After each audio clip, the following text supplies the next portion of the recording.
L'eau. L'eau donne vie à tout ce qui existe sur la Terre. Sans eau, il nous serait impossible de survivre. 70% de la surface de la Terre est constituée d'eau. Environ 2,5% représente de l'eau douce, qui est essentielle à la vie végétale, animale et humaine. Voilà pourquoi il est si important de protéger notre réserve d'eau et sa qualité.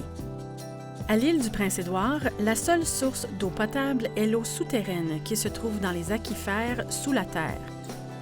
L'eau souterraine de l'île provient des précipitations. Chaque année, environ 1100 mm d'eau tombe sous forme de pluie ou de neige. Environ 40% de cette eau s'évapore dans l'atmosphère, alors que 26% atteint les rivières et les ruisseaux. Le reste, soit 34%, coule dans la terre et alimente l'eau souterraine. Cela représente près de 2 milliards de mètres cubes d'eau, assez pour remplir 800 000 piscines olympiques.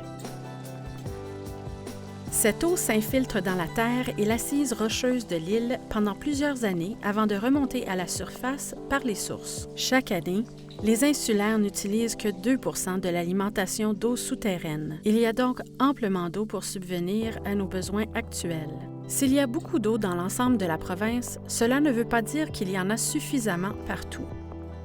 L'île est composée de bassins hydrographiques, c'est-à-dire le territoire dont les eaux de ruissellement s'écoulent vers une rivière quelconque. Une fois absorbée par la terre d'un bassin hydrographique, l'eau demeure dans ce même bassin.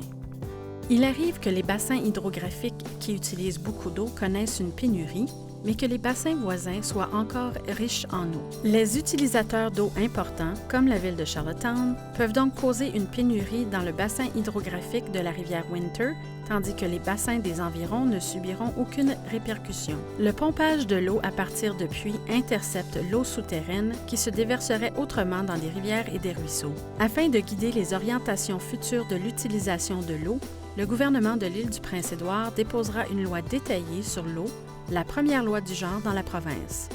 La nouvelle loi remplacera la législation en vigueur et permettra d'assurer l'approvisionnement en eau, de guider toutes les décisions gouvernementales sur la gestion des ressources hydriques et de mettre en œuvre une série de lois fondées sur la science. En protégeant la quantité et la qualité de notre eau, la Water Act veillera à la présence d'une réserve d'eau propre et fraîche aujourd'hui et à l'avenir.